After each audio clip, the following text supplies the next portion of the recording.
আজকে আমি তোমাদের সামনে কলমি শাকের নিরামিষ নানান রকম সবজি দিয়ে একটা চচ্চড়ি রেসিপি নিয়ে এসেছি।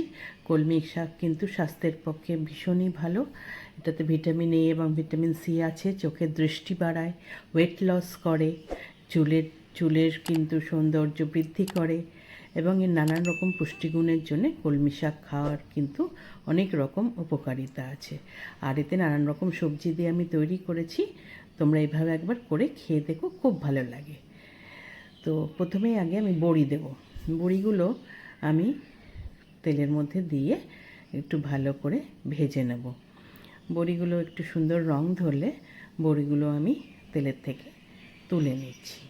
নিয়ে এবার ওই তেলের মধ্যে আমি বেগুন ছোটো ছোটো করে কেটে রেখেছি, সেই বেগুনগুলো দিয়ে দিলাম। বেগুনগুলো খুব সুন্দর রং ধরবে, দেখো সুন্দর রং ধরে গেছে। বেগুনগুলোকেও আমি একটু ভেজে তুলে রাখলাম। এইবার ওই তেলের মধ্যে আমি ফোড়ন দেবো। আমি 5 ফোড়ন দিলাম, আর একটা শুকনো লঙ্কাকে অর্ধেক করে দিয়ে দিলাম। দিয়ে এবার ফোড়নটা একটু ভাজা হলে তার মধ্যে আমি 2খানা পটল আমি এরকম কেটে রেখেছিলাম তেরচা করে, তো সেগুলো দিয়ে দিলাম। পটলগুলো সুন্দর একটু ভাজা হলে তার মধ্যে আমি একটা ছোট আলু এরকম ডুমো করে কেটে রেখেছি, সেটা দিয়ে দিলাম। দিয়ে একটু আলুটাও একটু নাড়াচাড়া করে ভেজে নিলাম। নিয়ে আমি একটা ছোট টুকরো কুমড়ো আমি এরকম ডুমো করে কেটেছি, সেটাও দিয়ে দিলাম। কুমড়োটা ভাজা হলে তার মধ্যে ঝিঙে কেটে রেখেছি এইরকমই ডুমো করে, সেগুলোও দিয়ে দিলাম। আমার যা যা সবজি আমার ছিল আমি সেগুলো দিয়ে করেছি, তোমরা তোমাদের ইচ্ছে মতো সবজি দিতে পারো। এবার এর মধ্যে আমি 1/2 চামচ নুন দিয়ে দিলাম, আর 1/2 চামচ হলুদ দিলাম। বেশি নুন দেবে না, কারণ শাক কিন্তু একদম কমে আসে। দিয়ে আমি ঢেকে দিলাম। ঢেকে দিয়ে আমি সবজিগুলো একটু সেদ্ধ হতে দেবো। দেখো সবজিগুলো অনেকটা মজে এসছে। এবার আমি কলমি শাক এরকম কুচিয়ে রেখেছিলাম, সেটা দিয়ে দিলাম সবজির মধ্যে। দিয়ে ভালো করে সবজির সঙ্গে আমি মিশিয়ে নিচ্ছি।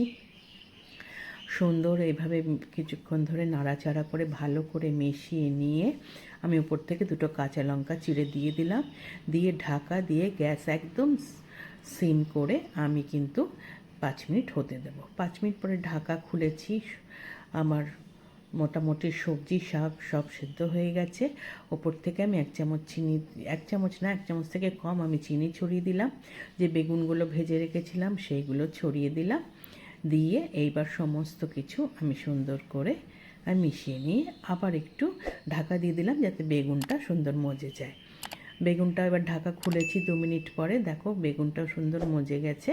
আমার শাক কিন্তু মোটামুটি হয়ে গেছে। আমি যে বড়িগুলো ভেজে রেখেছিলাম সেগুলোকে একটু এরকম ভেঙে নিয়েছি, সেইগুলোর থেকে কিছুটা আমি ছড়িয়ে দিলাম উপরে, বাদ বাকিটা রেখেছি গার্নিশিংয়ের জন্যে। সব কিছু মিলিয়ে কিছুক্ষণ নাড়াচাড়া করে যতটুকু একটু জল যেটা ছিল সেটা শুকিয়ে নিতে হবে। যখন পুরো জলটা মোটামুটি শুকিয়ে আসবে, শাক কিন্তু একদম রেডি হয়ে যাবে। দেখো আমি কিন্তু একটা সার্ভিং বলে সার্ভ করে দিয়েছি। গরম ভাতের সাথে এই শাক কিন্তু প্রথম পাতে খেতে খুব ভালো লাগে। করে একবার খেয়ে দেখো এইভাবে চচ্চড়ি কলমি শাকের রান্না করে, খুব ভালো লাগে। নিরামিষ যেহেতু খেতে খুব টেস্টি হয়। রেসিপিটা যদি ভালো লেগে থাকে লাইক করো, কমেন্ট করো, শেয়ার করো। যারা এখনও আমার চ্যানেলটা সাবস্ক্রাইব করোনি প্লিজ সাবস্ক্রাইব করে দিও। পাশে থাকা বেল আইকনটা প্রেস করবে, তাহলে আমার তৈরি সমস্ত রান্নার নোটিফিকেশন তোমরা পেয়ে যাবে। আজ তাহলে চলি, টাটা।